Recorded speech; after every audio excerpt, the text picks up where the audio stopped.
Edna, Esprit Griffiths. I was born 6th of the 3rd, 1965. I was born in Cardiff, and my heritage is from the Caribbean. Both my parents are Dominican, but a Dominican twist.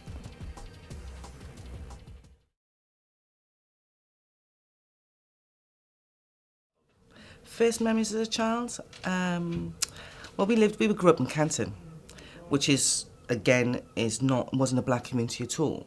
You know, and my first memories of going down to the docks to visit friends of the family. There's not many Dominican communities, very small in Cardiff as well.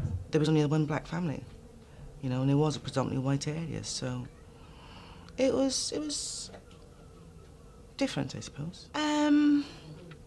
Well, I said Canton, where I live in Canton, it's now called Pontcanna, right? But it was always Canton, and it was never seen as an affluent area at all, you know? It is, you know, the houses are great, but I suppose for us growing up, we had to be open. We had to get on because we were different. We were black at the end of the day. And I suppose when you're a kid, you don't really see colour, do you? And it was only until I went to school. And when I talk to my brother now and I reflect back at my childhood, that you see the difference. But, you know, in those days, it was more about large families, yeah? And there was, on the other side, on the other streets, because we had a lane between the two houses, between two streets, and across from us was a large family, but they were mixed race from the docks. And there was another mixed race family, they come from the docks as well, but we didn't have no docks connections as such, but it was all about big families, so it was about trying to fit in and trying to get on as best as possible without too much hassle, and being black girls as well, you know, and a different type, because we weren't religious. You know, we didn't have the Pentecostal or Seventh-day Adventist thing. We were Catholic, and my parents were very liberal, in a sense, because we had to get on. So, you know, we had a good childhood. It was fun. It was fun. There were the bits you can look at and say that, okay, I understand what happened there, but as a whole, growing up, we didn't have a lot, because we could roam. You know, we go in gangs together, we roamed, Sophia Gardens, Castle Grounds, Landau Fields, you know, those were our grounds. We had our swing, you know, we had our den. And like I said, I mean, the taff was minging.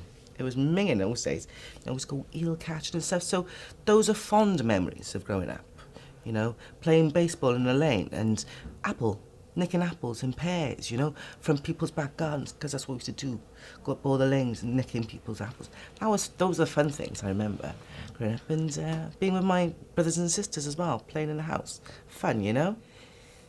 Well, yeah, you know, looking back again, as I said, you know, it was mainly in school, because I went to a Catholic school, which is only up the road, and the school the headmistress was a nun, and it was run predominantly by nuns.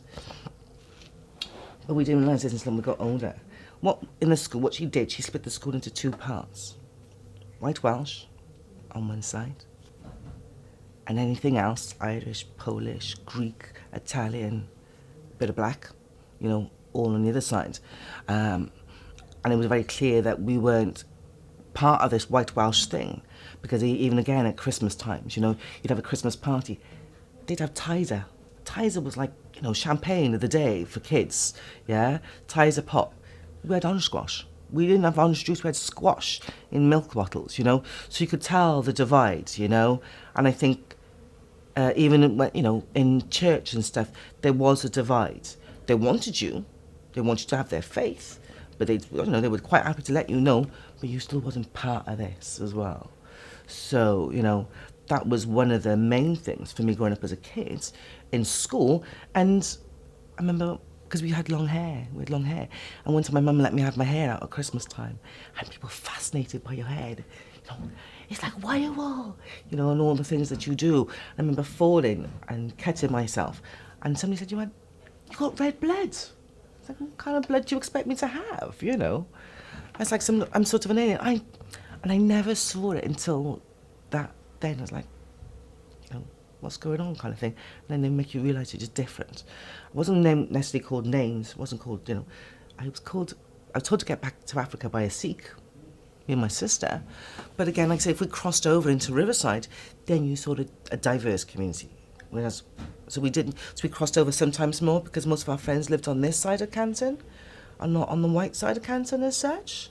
So, so you started to grow up and you started to notice the differences, like, yeah. Don't bring police home, don't get into trouble. And I suppose there was always that stigma as well, because my parents are from Dominica, and my mum, she denied it, and she would like, don't mix with them Jamaicans. Don't mix with them Jamaicans because they're bad, they're this, they're that. You can go out with anybody in the world, but don't come back with no Jamaican. And don't bring no Jamaican at my front door. Otherwise, my dad would like, I'd take a cutlass and chop him, So, my mum was always like, wanting the best for us, I suppose, really, And although my parents speak a different language, they speak a pidgin French because they're from Dominica, my mother never taught it to us. She always said that coming to Britain, why do you need to learn this language? Because I asked her, why do you need to learn? You're living in Britain, you just learn British, be British. That's what you are, So my father was a character, and again, like I said, because he was mixed. My dad was a mixed race, Caribbean. He was Carib, my grandmother was Carib, my grandfather was white, black, French, yeah, so he was mixed race. So he thought he was a little bit special because he was lighter skinned and straight hair, But so again, he didn't want you to mix too much with some of the people who he didn't think was, although for him, he couldn't read or write. So it was a bit, inverted prejudice going on, like, But, my parents they were very liberal. We were allowed to experience our own things. She never held us back.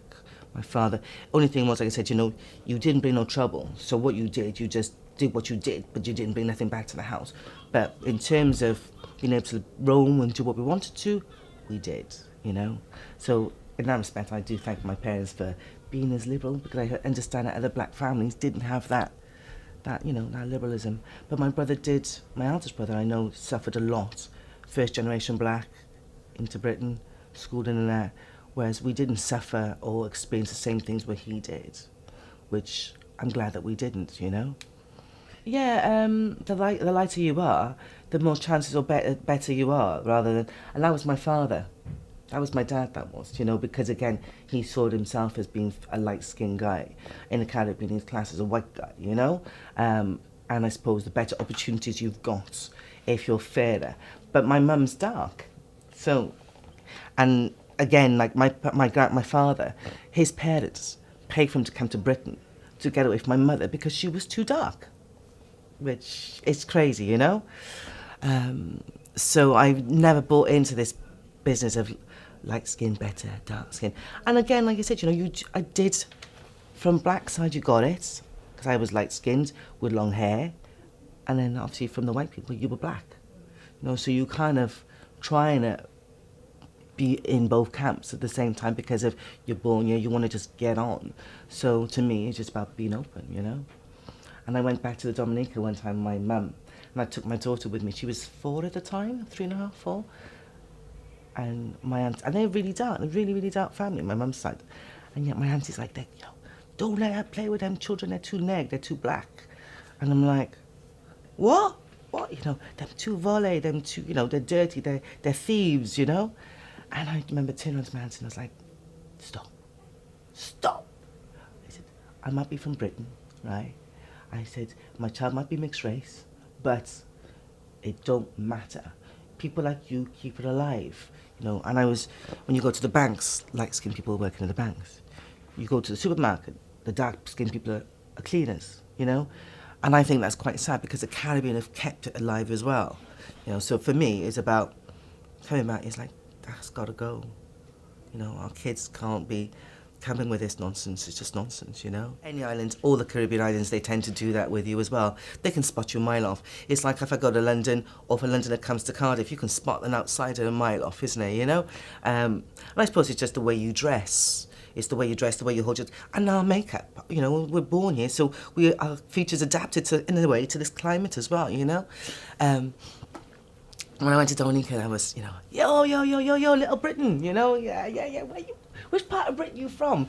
Nobody knows it well, so you just say England, or London or something. But yeah, they know you're different.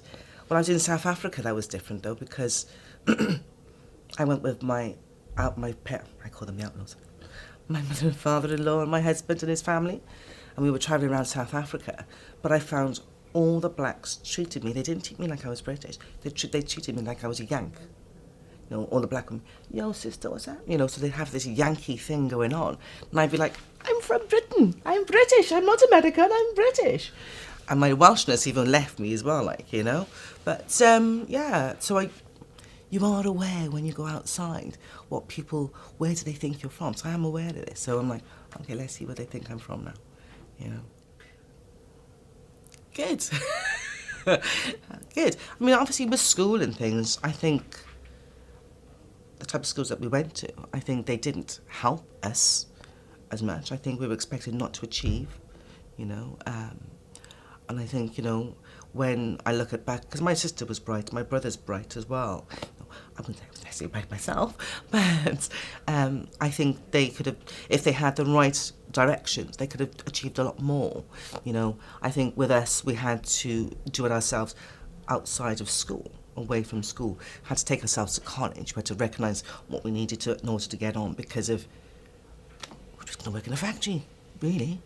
You know, we were, you know, in schoolwork, you weren't expected to do anything, or you really, really had to work hard to get into a decent band, you know. So I was glad to leave school, but outside of school, as a teenager, young teenager, I'm a girl. For me, I'm growing up, so you don't have the same nonsense as some of the guys. And I felt for the guys, because we'd all hang out in town, or remember the Wimpy, we'd all meet up and stuff. But I felt for the guys, they had a lot more stick than what we did, you know? And again, like I keep saying, because we come from a liberal background, we did kind of what we wanted to do, really, without any hold bars. And crossed as well, when I say crossed, because, you know, my dad was quite open, as much as he talked a lot of nonsense as well. He was very open. So we had people from all walks of life, you know. We never weren't told that gay people were bad or anything like that. It was acceptable, you know. So for us, we had friends from everywhere, you know, which I think is good. You know, we didn't have that barrier. I was 14, and I worked in the Crest Hotel, which is now the Holiday Inn on the Bridge. My sister worked there, and a couple of us friends from around the street, they got jobs there as waitresses. So, and the guy was an Italian guy. So I lied about my age, and, you know, I worked there for a long time, you know. And it was all right. It was a hotel. It was waitressing work, you know. You got to meet different people, you know. You got to make a bit of money, which, again, every young person wants to do, is make a bit of money.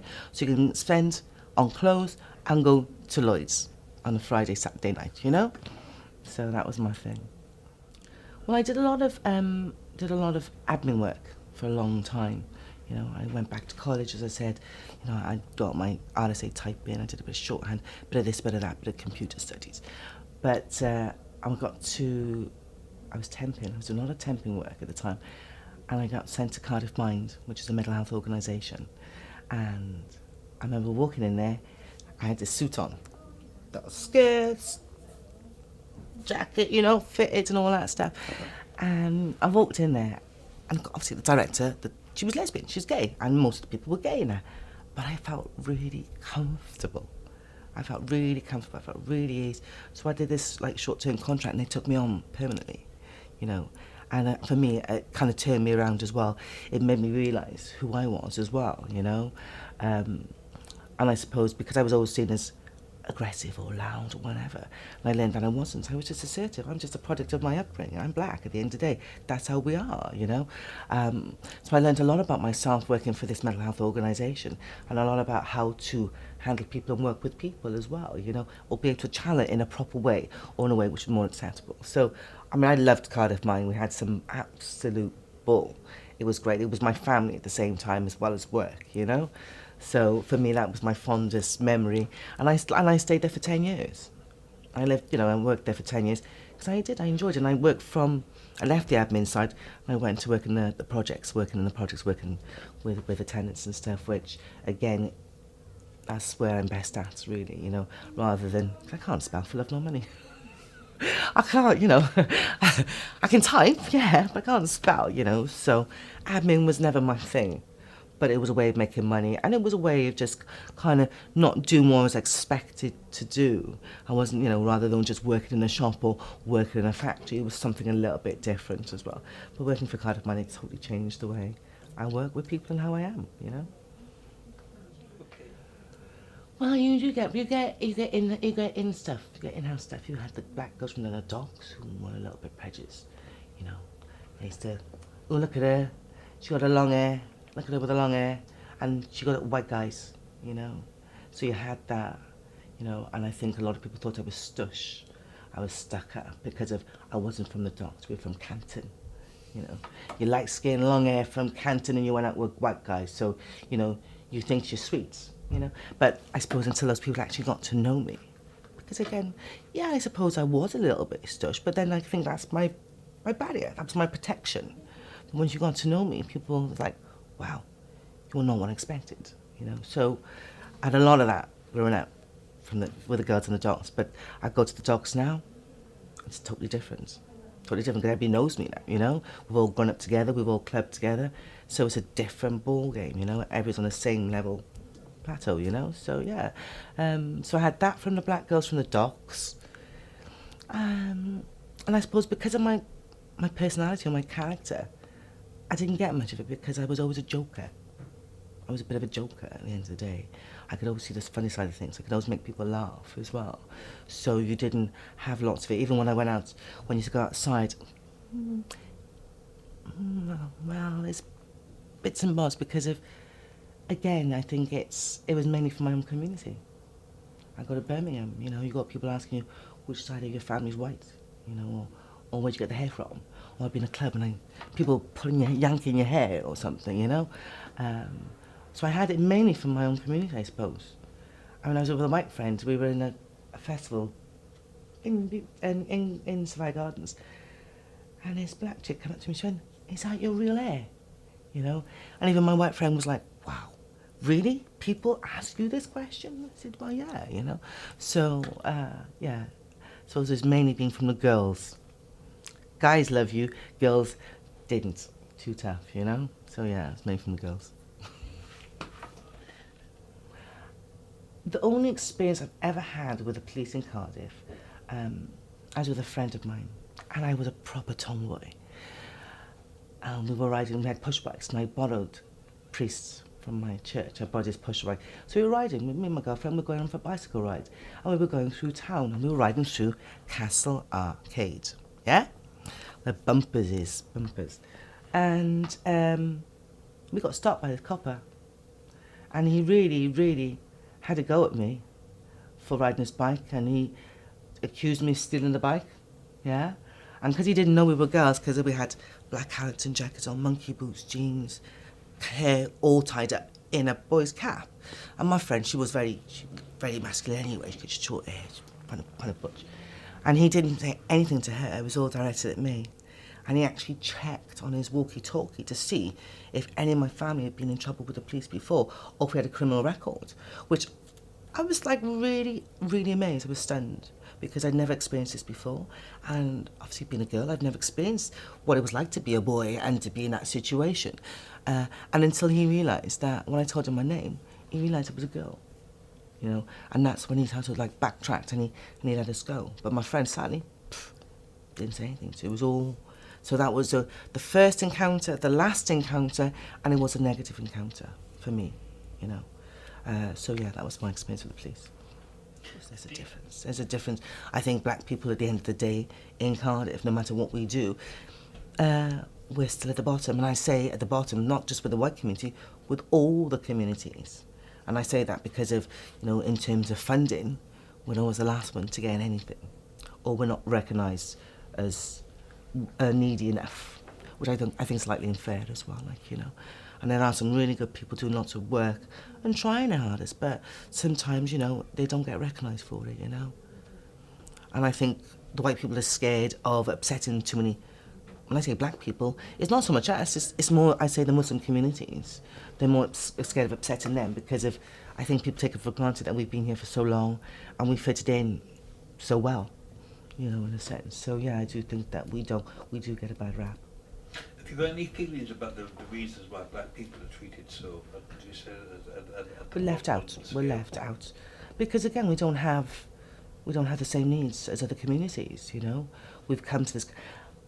I mean, I had this massive to do when I was working with this health project, my last job, with one of the community members, one of my team, because he came here as an asylum seeker at a young age. You know, he'd gone through schooling here. It's supported him through education, everything else to go with it. But yet he still didn't have any respect for the country. And as far as I was concerned, and I was trying to explain to him, I said, my parents come here, they paved the way so that we can grow up and it's a little bit open and a little bit better. And I said, and I found that you've come here and you've taken us 30 years back by your ignorance, you know. And he didn't have a clue about slavery, but yet this is an African kid. He's Somali, but he said he didn't know anything about slavery.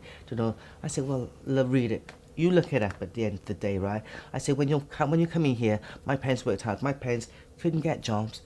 They didn't have places to live, right? I said, you've come here, you've got your houses, you've got this, you've got that, and you still want to take them again. And we had this massive, massive row about it in work. So in terms of, you know, what my parents have done and other parents have set, trying to pave the way and make it right. And they had to put up with crap, you know. They had to be submissive. They couldn't challenge in any shape or form, you know. But yet these are people who are British. And that's what I always say, we're British at the end of the day. So when you're telling us whatever, we're British because you lot made us British, you know. So, you know, I do get annoyed because we do get left out, you know, in terms of funding and everything else. Maybe if we did speak another language, or if we did, but we've evolved as well. You know, we have evolved. Well, my family's mixed. My husband's white, he's English, he's not even Welsh. And he's a country boy, so it's an interesting thing because, again, when we got together, it was, you know, you're in love and everything else. But I suppose you have to recognise that we are different, not just in colour, in culture. You know, and again, he comes from a village, so he comes with I call it a village mentality, you know, so, you know, we had a lot of things that we had to overcome to and agree on, otherwise we wouldn't be together to this day. I mean, we've been married for 19 years, so I've been with him for 20 years. So in that sense, it's about acknowledging that when we have children, they have both heritage, you know, it's not just about one, they're both. And it's about making sure that they're strong, they're confident, and making sure that they can survive. Because my daughter's experienced her first bit of racism. Because I keep saying to her, once you're not white, you know, you're black. And if you've got a bit, you're black at the end of the day. You are dual heritage, but in terms, you are black. And I think she goes to Welsh speaking school. And her first experience of racism was by a kid on the bus. He called her a nigger, which I think really affected her because she didn't expect it. Didn't see it coming. And I suppose it's been okay growing up, everything's cool, you're not exposed to any bad racism at all. So when it's in your face like that, it comes with a big slap. So we did have to sit back down. We've, you know, done the history and everything else when the kids growing up. We did the black history stuff for the kids. My eldest did all the black history with Faye and Latifah, the workshops and stuff. So she's aware, she's totally comfortable and everything else. But having that dialogue come in slapping you in the face, I think it made her think again as well. And so I'm very much aware of her being mixed race, and again in a school which is predominantly white. There are lots of mixed race kids in the school because there are lots of people want to send their kids to Welsh speak in the schools, but just to make sure that you're confident that your black side is there and you embrace it and you know it and you love it, because at the end of the day your white side's around you every day, you know, your black side ain't. That's my thing, you know. And I'm having to work on the little one now, because she's the next. My little one, I got to work on her now. Do you know what? I mean, for me, it didn't mean anything at all. To me, I lived in Cardiff growing up, and the only time I saw white Welsh people was at Christmas, and that's the only time I heard the language was at Christmas. So we went there. We were Cardiff, really, and we all spoke the same language, unless you were Asian or Chinese, you know. But white Welsh, I've only experienced it through school more than anything else. And yeah, it's a different type of Welsh. And I sometimes see them as a more north, West Wales, you know, that's what I call real Welsh people, real Welsh speakers. Hey, they got their thing going on as well. I can see, you know, they want to keep their heritage and everything else, their identity. Which, yeah, that's fine, that's great. I'm Black Welsh. That's how I see myself. I'm Black Welsh at the end of the day. I'm Welsh with a different twist. But I appreciate what you want to do because we want to keep the same. You know, there's part of me that wants to keep my heritage alive as well. So, but as long as it's not rammed down people's throats, I think it's the same with religion. As long as it's not rammed down people's throats, it's a choice. Fine, hey, that's how it goes. It's my home. I've travelled around as a young teenager and, you know, going to different places. Birmingham, London, Bristol, Reading, Leeds. You know, you go to all the carnivals and you go clubs and you go raving in all these different places and stuff. But I also enjoy coming home. You know, my mum's still here. My mum lives across the road from me. And I love Cardiff, you know. I like the fact that we're 20 minutes away from the beach. I got a big park across the road from me, you know. People are open. I think because we're a smaller community, unlike Birmingham and London and places, we are more open. And we do, you know, work together, black and white, you know. We get on.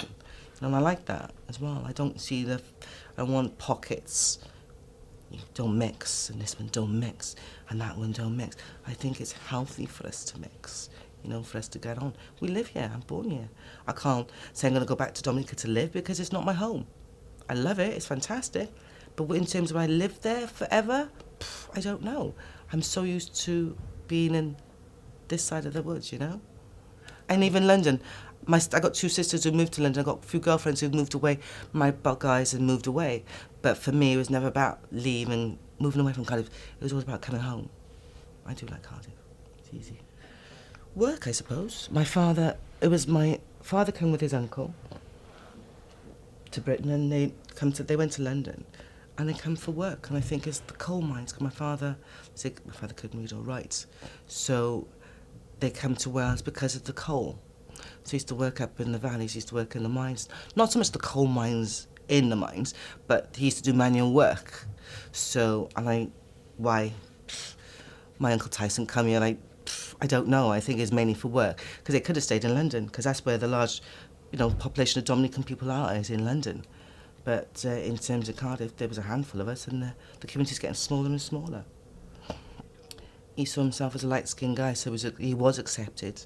You know, people didn't see him as a black man as such. And I think people may have thought he was probably a Greek or something, you know, until he opened his mouth and he had a really broad West Indian accent, you know. So in that sense, I don't think he saw himself the same as some of his friends who suffered a lot of racism, because we had a friend of ours who married a white girl from the valleys, and he moved up to the valleys, and he had horrific amount of racism. I mean, his son, he had one child who was mixed race, horrific amount of racism. But yet, what didn't help was the fact that they won the pools. And I think because they had this pot of money, they kind of lorded it around as well, which made it 10 times worse for them. And rather than taking yourself out of the valleys and coming to living in Cardiff, where it'd be easier for you to, you know, get on, he stayed up there. And I think possibly that was the mistake that he made, you know. Whereas my father's uncle, he was fair-skinned as well. He was very fair-skinned. He married a girl from the valleys, but he fitted in because he was light-skinned. You know, he fitted in, and people liked him. And to this day, he's still very well respected up the valleys, like, you know, in Aberdeen. So I suppose again, it is about that tone when you're living in these kind of places, you know. But and my father was he's really vocal, he's very racist at times as well. Very funny, you look back at it and it's very quite in your face. I mean, when we lived in our streets, when my parents bought our house, again, the neighbours said that the price of the houses would go down, they would devalue, because we got this us moving in. Oh, my father, he just gave him a load of abuse. Nobody messed with my dad, you know, and if he did get any racism, he would just give it to you like it was.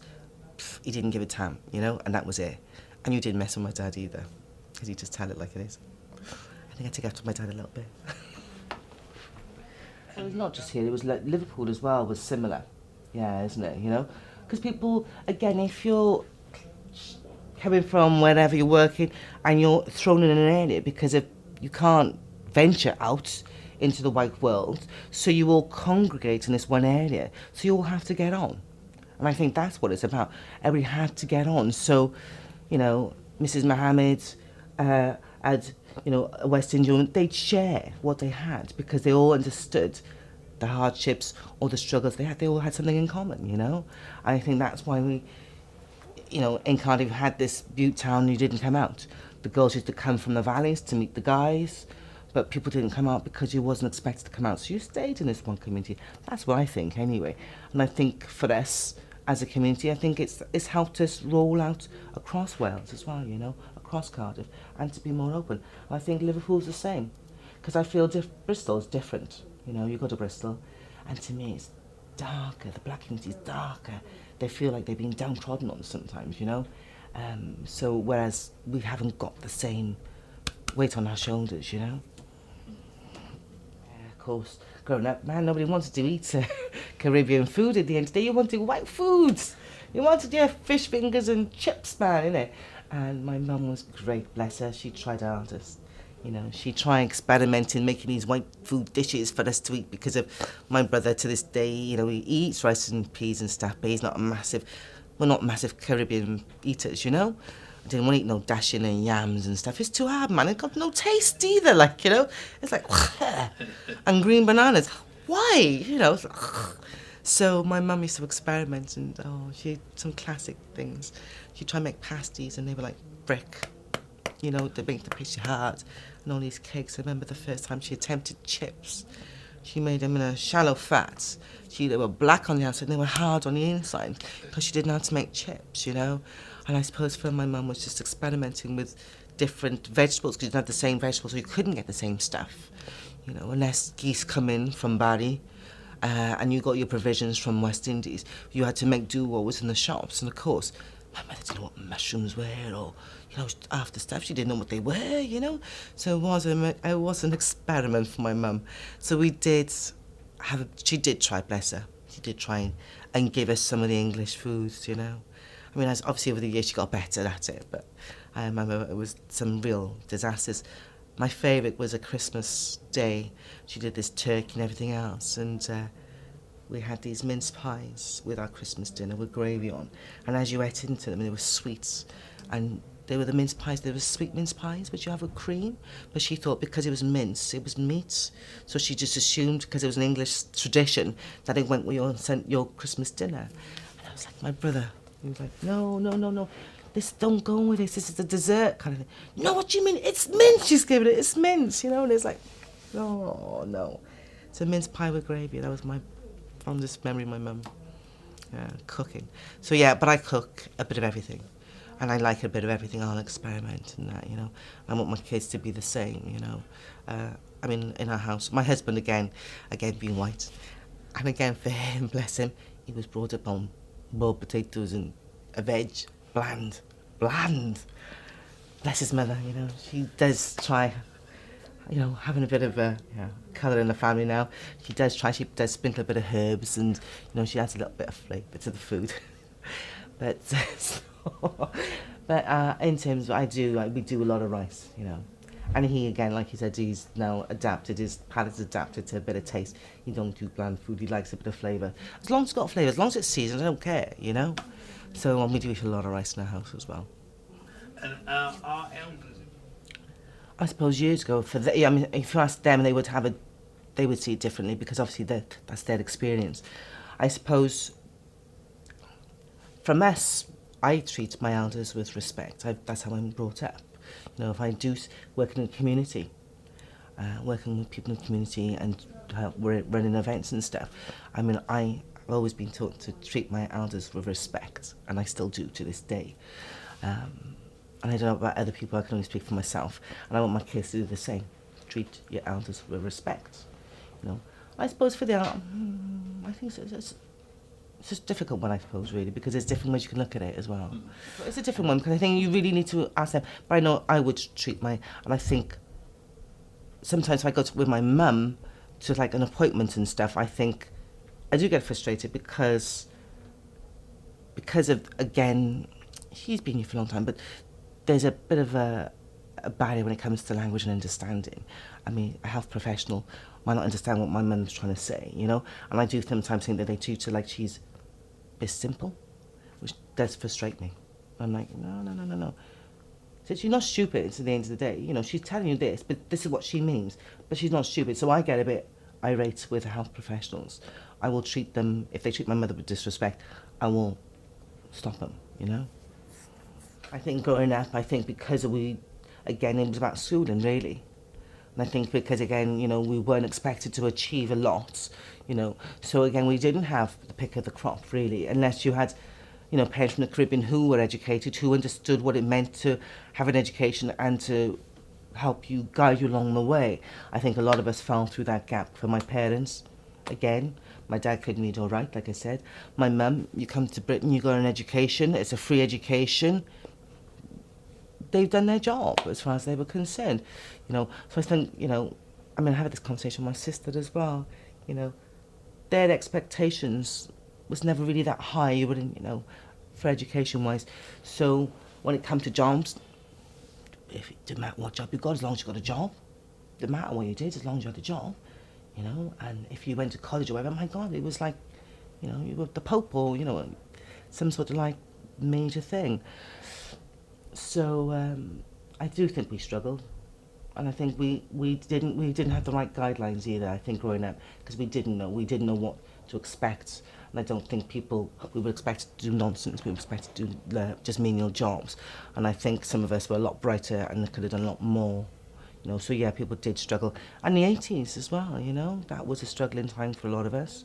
A lot of us didn't have jobs, you know, so you'd always hang out and stuff, you know.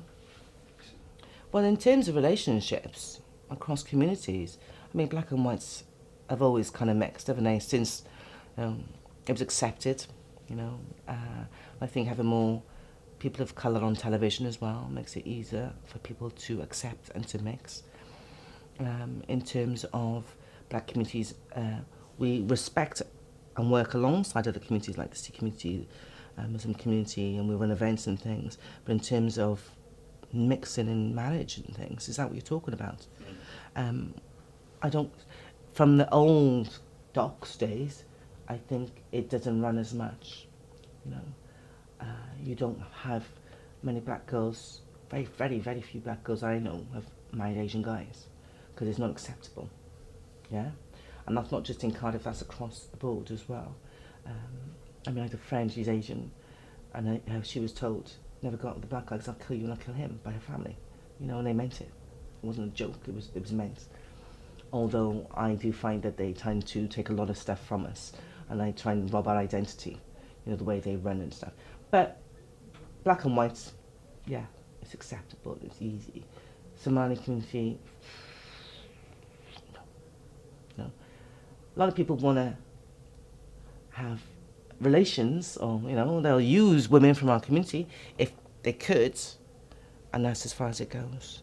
So I think as time has gone on, black girls are more, white guys accept black girls more, and it's nothing to go out with a black girl no more. It's cool, it's acceptable, whereas in my day it wasn't cool and it wasn't really acceptable. It was alright for a black guy to have a white girlfriend, but it wasn't for a black girl to have a white guy, yeah? And a black girl didn't, and an Asian guy would never even look at a black girl at the end of the day, or Chinese, whatever, you know. Black girls did get a bad rap, and we did get left out a lot, you know. But I do think as well, through raving, believe it or not, when the rave thing started, again, that opened communities and changed people's minds. Again, my husband being one of them, you know. Again, you know, you're going out, you're in a field, no matter whatever you do, you're mixing with people across the board. So you have access to different people, different communities. So you don't see it as a colour thing, you just see it as, you're all right, Jack. You know, so, and I don't know many Asian girls that marry black guys. I don't know many Asian guys that marry black girls or settle down with. You might have one or two and that's about it. So in terms of crossing over and being with each other, not as much nowadays. In the old days, yeah, not so much now. Not so much at all. I like them to be strong-willed women of dual heritage to embrace both parts and just to be themselves, and to do the best that they can with what they've got. So it's about giving them the right tools to achieve some of their goals, you know. And as I keep saying to my daughter, because my daughter, like, she's preteen, you know, and I keep saying to her, you know, they're not streetwise, because we don't let our kids out like how we used to. We used to roam as kids. I don't let my children on the street to play, you only see the rough kids, you call them the rough kids on the street playing, innit? You know, but I think as long as you give them the right tools, that they can survive. I think it's about giving that knowledge and they can make their own choices and being open, you know, and not being, I don't want them to be small-minded and to put things in little communities and people into little boxes and slots and stuff. Be open. There's a big world out there.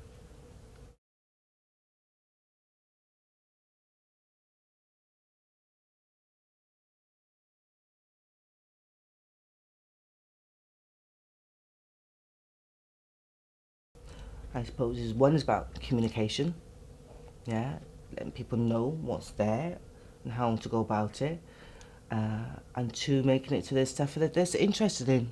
I mean, if they're not interested, they ain't going to go, is it, really? And I said, well, those are the two things. And like I said to you earlier on, you know, we touched on it earlier on, I don't know sometimes what's going on.